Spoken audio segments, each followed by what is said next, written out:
नमस्कार। आज की क्लास में आप सभी का स्वागत है। आज की क्लास में हम कंपनी वाले चैप्टर में कुछ अंशों और ऋण पत्रों से संबंधित प्रश्न करने वाले हैं। देखिए, कंपनी के जो अंश और ऋण पत्र के छोटे प्रश्न हैं वो हमने पिछली कक्षाओं में कर लिए हैं, तो आप वो कक्षाएं ज़रूर अटेंड करें, वीडियो देखें ताकि वो प्रश्न है वो आपके समझ में आ जाए। और वो प्रश्न सारे हैं वो परीक्षा की दृष्टि से महत्वपूर्ण है, तो आप उनको ज़रूर अध्ययन करें और उनको समझें कि किस प्रकार से उनका हल किया गया है। आज की जो क्लास है वो आप पूरी अटेंड करें, पूरा वीडियो देखें ताकि जो आज की कक्षा में पढ़ाया जा रहा है वो आपके अच्छी तरीके से समझ में आ जाए, और जब परीक्षा में प्रश्न आए इस प्रकार का तो आप उसको आसानी से हल कर सकें। तो चलिए शुरू करते हैं। देखिए, आपके सामने स्क्रीन पर एक प्रश्न लिखा हुआ है कि राजेश लिमिटेड ने 6 लाख के 8% ऋण पत्रों का निर्गमन निम्न प्रकार किया। तो राजेश लिमिटेड के ऋण पत्र कितने हैं? 6 लाख रुपए के हैं। ठीक है। नंबर फर्स्ट, 3 लाख रुपए के 8% ऋण पत्रों को 20% प्रीमियम पर नकद के लिए जारी किया। ठीक है। सुमित लिमिटेड से 1,25,000 का कंप्यूटर खरीदा, क्रय प्रतिफल स्वरूप उसको 1.5 लाख रुपए अंकित मूल्य के 8% ऋण पत्र निर्गमित किए। देखिए, सुमित लिमिटेड से 1,25,000 का कंप्यूटर खरीदा है और बदले में 1.5 लाख रुपए के अंकित मूल्य के ऋण पत्र दे रहे हैं। इसका मतलब यह हो गया कि इसमें 25,000 रुपये वो डिस्काउंट हो गया। अगला तीसरा बिंदु है कि बैंक से 1 लाख का ऋण लिया, बैंक के पास संपार्श्विक प्रतिभूति के रूप में 1,50,000 रुपये के 8% ऋण पत्र जमा कराए। राजेश लिमिटेड की पुस्तकों में जनरल प्रविष्टियाँ दीजिए और चिट्ठा तैयार कीजिए। देखिए, 6 लाख रुपए के ऋण पत्र है तो पहली प्रविष्टि में 3 लाख के ऋण पत्र नकद के लिए जारी कर दिए। दूसरी प्रविष्टि में सुमित को 1.5 लाख के ऋण पत्र कंप्यूटर के लिए जारी कर दिए, और नंबर तीसरी प्रविष्टि में 1.5 लाख के ऋण पत्र है वो संपार्श्विक प्रतिभूति के रूप में जारी कर दिए। तो 1.5 3 लाख, 3 और 3 6 लाख रुपए के ऋण पत्र जारी हो गए। अब इनकी जो जनरल प्रविष्टि है वो किस प्रकार से होगी, किस प्रकार से हम चिट्ठा बनाएंगे, तो उसको करके देखते हैं। चलिए, जर्नल ऑफ राजेश लिमिटेड, मैं आपको एक चीज़ कहता हूँ हमेशा कि जब आप परीक्षा में प्रश्न हल करें तो जो भी जर्नल का प्रश्न आए तो आपको जर्नल का प्रारूप बना के हल करना है, सभी प्रविष्टियों की नरेशन भी लिखना है, तो आप उस प्रकार से ही हल करें। मैंने समझाने के लिए बिना प्रारूप बनाए ही जर्नल बताइए। ठीक है। तो पहली प्रविष्टि है कि 3 लाख रुपए के ऋण पत्रों को 20% प्रीमियम पर निर्गमित किया। देखिए, जो पहली प्रविष्टि होगी वो होगी bank account debit to 8% debenture account to security premium account. तो 8% डिबेंचर में तो आ गया 3 लाख रुपए। ठीक है। और 20% प्रीमियम का मतलब हो गया कि 3 लाख का 20% हो गया 60,000 रुपये। तो टू सिक्योरिटी प्रीमियम 60,000 रुपये, और कुल जो नगद राशि प्राप्त हो गई वो हो गई 3,60,000 रुपये। ठीक है। तो ये तो हो गई नगद के लिए ऋण पत्रों का निर्गमन। दूसरा कहता है कि सुमित लिमिटेड से 1,25,000 का कंप्यूटर खरीदा और बदले में 1.5 लाख के ऋण पत्र जारी किए। ठीक है। पहले तो कंप्यूटर खरीदने की प्रविष्टि करेंगे, सेकंड प्रविष्टि इसमें इसको हम ए ना दे देते हैं कि computer account debit to Sumit limited 1,25,000 रुपये। तो ये हमने कंप्यूटर खरीद लिया सुमित लिमिटेड से। अब सुमित लिमिटेड को क्या देंगे कि 1,25,000 रुपये के कंप्यूटर के लिए उसको 1.5 लाख रुपये के ऋण पत्र दे रहे हैं, तो यहाँ पर 25,000 रुपये डिस्काउंट हो जाएगा। तो दूसरी प्रविष्टि इसमें क्या होगी? सुमित लिमिटेड अकाउंट डेबिट 1,25,000 रुपये, discount on issue of debenture account debit 25,000 रुपये टू 8% डिबेंचर 1,50,000 रुपये। सुमित को तो 1,25,000 रुपये देने हैं और 8% डिबेंचर हमने दिए 1,50,000 रुपये। जो डिफरेंस होगा वो discount on issue of debenture के नाम से डेबिट हमने कर दिया 25,000 रुपये। क्यों? क्योंकि हमें नुकसान हो रहा है और नुकसान हमेशा डेबिट होता है, तो ये डिस्काउंट है, डिस्काउंट डेबिट कर दिया हमने। तीसरी जो स्थिति है वो ये कहती है कि बैंक से हमने 1 लाख रुपए का ऋण लिया और संपार्श्विक प्रतिभूति यानी कोलेट्रल सिक्योरिटीज के रूप में 1,50,000 रुपये के ऋण पत्र हमने रखे। तो तीसरी प्रविष्टि में नहीं है, पहले बैंक से बैंक लोन प्राप्त करने की हम प्रविष्टि करेंगे। Bank account debit to bank loan account 1 lakh रुपये, ये हमें नगद प्राप्त हो गए बैंक से। ठीक है।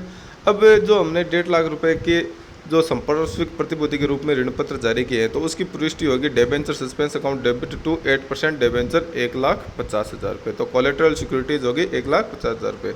तो ये प्रविष्टियाँ सारी इस प्रकार से हम करेंगे। अब बात करते हैं कि बैलेंस शीट किस प्रकार से बनेगी।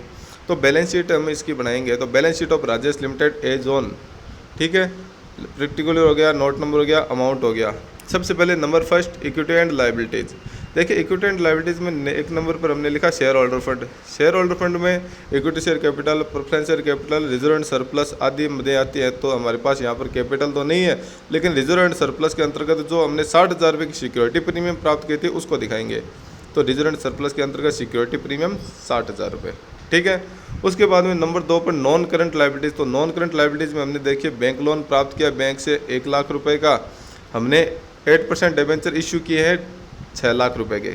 हमने कितने रुपए के डिबेंचर इशू किए? 6 लाख रुपए। लेकिन इसमें से जो संपार्श्विक प्रतिभूति है उनको हम घटा देंगे, लेस डिबेंचर सस्पेंस अकाउंट 1,50,000 रुपये।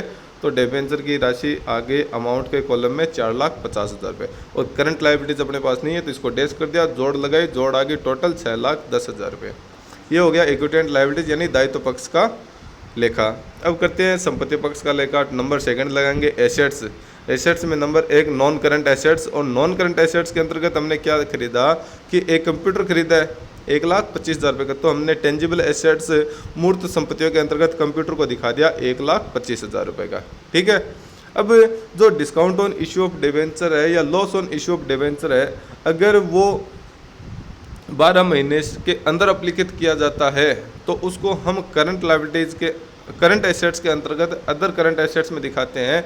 और यदि discount on issue of debenture, loss on issue of debenture का अप्लीकेट है, अप्लीकेशन है, राइट ऑफ है, वो 12 महीने के बाद में किया जाता है या सूचना किसी प्रकार की नहीं दी गई है कि उनका लेखन है या अप्लीकेट उनको कितने समय में किया जाना है, तो उसको हम नॉन करंट एसेट्स में अदर नॉन करंट एसेट्स के नाम से दिखाएंगे। तो मैंने देखिए नंबर 2 पे other non current assets discount on issue of debenture को 25,000 रुपये दिखा दिया है, ठीक है। 25,000 कौन से कि हमने 1,25,000 के कंप्यूटर के लिए 1,50,000 रुपये के ऋण पत्र जारी किए थे, तो वहाँ पर 25,000 रुपये डिस्काउंट हुआ था, वो हमने यहाँ दिखा दिया, ठीक है। उसके बाद में नंबर 2 करंट एसेट्स। तो करंट एसेट्स में कैश एंड बैंक को दिखाएंगे। देखिए 3,60,000 रुपये तो हमने नगद प्राप्त किए थे पहली प्रविष्टि में, जिसमें 3 लाख के ऋण पत्रों को 20% प्रीमियम पर जारी किया था, ठीक है। और 1 लाख रुपये हमने बैंक से बैंक लोन के प्राप्त किए, तो वो भी जोड़ दिए। तो 3,60,000 प्लस 1 लाख 4,60,000 और हमने जोड़ लगाई तो 6,10,000 रुपये। तो संपत्ति और दायित्व पक्ष की दोनों की जोड़ 6,10,000 रुपये मिल गई। और इस प्रकार से हम इस प्रश्न को हल करेंगे और बैलेंस शीट बनाएंगे, ठीक है। अगला एक प्रश्न और करते हैं। देखिए अगला प्रश्न है, ऋण पत्रों के निर्गमन के समय जर्नल प्रविष्टियाँ कीजिए। यदि एक कंपनी में 100 रुपये वाले 5,000 7% ऋण पत्र 5% प्रीमियम पर निर्गमित किए जो 6% प्रीमियम पर सौदे, यानी 100 रुपये का जो ऋण पत्र है उसको जारी 105 रुपये पर किया है और सौदन है वो 106 रुपये पर करना है, ठीक है। अब का जो जारी करते समय का जो प्रीमियम है वो तो हमारे लिए सिक्योरिटी प्रीमियम है, दायित्व है। लेकिन जो शोधन के समय हम प्रीमियम पे शोधन करेंगे, भुगतान करेंगे, वो हमारे लिए क्या है? नुकसान है, loss on issue of debenture है। तो सबसे पहले तो हम राशि प्राप्त करने की पुष्टि करते हैं। Number 1 bank account debit to 7% debenture application है, 5,000 ऋण पत्र है, 100 रुपये का ऋण पत्र है, 5% प्रीमियम पर निर्गमन करें हैं तो 100 + 5 105 रुपये हो गए। तो 105 गुणा 5 लाख करते हैं तो 5,25,000 रुपये हमें नगद प्राप्त हो गए। ये तो हो गई प्राप्त करने की पुष्टि। नंबर 2 पुष्टि जब हम करेंगे तो उसमें हमने जो निर्गमन के समय प्रीमियम प्राप्त किया उसको भी दिखाना है, जो शोधन हमें प्रीमियम पर करना है उसको भी दिखाना है, शोधन के समय जो हानि होगी उसको भी हमें 2 पुष्टि में दिखाना है। तो जो दूसरी पुष्टि है वो इस प्रकार से होगी, 7% डिबेंचर एप्लीकेशन अकाउंट डेबिट 5,25,000 रुपये, ठीक है। अब 100 रुपये के ऋण पत्र को 6% प्रीमियम पर यानी 106 पर भुगतान करेंगे तो 6 रुपये का एक ऋण पत्र के हिसाब से नुकसान होता है। तो 5,000 ऋण पत्रों का हो गया नुकसान 30,000 रुपये। तो loss on issue of debenture 30,000 रुपये, ठीक है। 7% डिबेंचर तो 5,000 ऋण पत्र 100 रुपये के हिसाब से कितने हो गए? 5 लाख रुपये। अब निर्गमन के समय जो हमें प्रीमियम प्राप्त हुआ है एक ऋण पत्र पर 5 रुपये, तो 5,000 ऋण पत्रों पर हो गया 25,000 रुपये। तो टू सिक्योरिटी प्रीमियम 25,000 रुपये, ठीक है। और जो हमें शोधन के समय प्रीमियम का भुगतान करना है वो है कितना, जिसके लिए हमने लॉस वहन किया 30,000 रुपये का, 6 रुपये के हिसाब से 5,000 ऋण पत्रों का 30,000 रुपये। तो to premium on redemption of debenture 30,000 रुपये। इस प्रकार से हम ऋण पत्रों का जब निर्गमन के समय शोधन की बात कही गई हो तो इस प्रकार से हम जर्नल प्रविष्टि करते हैं। एक चीज़ मैं आपको और बता देता हूँ कि loss on issue of debenture और discount on issue of debenture है इन दोनों को हम आयगत व पूंजीगत लाभों से अपलिखित कर सकते हैं। पूंजीगत लाभों में तो जैसे कोई पूंजीगत लाभ हो, कोई पूंजीगत संचय हो तो उसे अपलिखित कर सकते हैं। उसके अलावा लाभ हानि खाते का जो प्रॉफिट है उससे भी अपलिखित कर सकते हैं। यदि कोई प्रश्न आता है छोटा प्रश्न अति लघुतरात्मक या ऑब्जेक्टिव टाइप में कि जो loss on issue of debenture या discount on issue of debenture को हम अपलिखित कर सकते हैं, तो हम आयगत एवं पूंजीगत दोनों लाभों से अपलिखित कर सकते हैं। तो आशा करता हूँ कि ये जो प्रश्न है आज के वो आपके समझ में आए होंगे। यदि आपको किसी भी प्रश्न में किसी भी टॉपिक में कोई समस्या है तो आप कमेंट करके मुझसे पूछ सकते हैं, मैं जवाब ज़रूर दूंगा।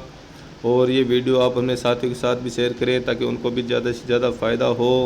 धन्यवाद।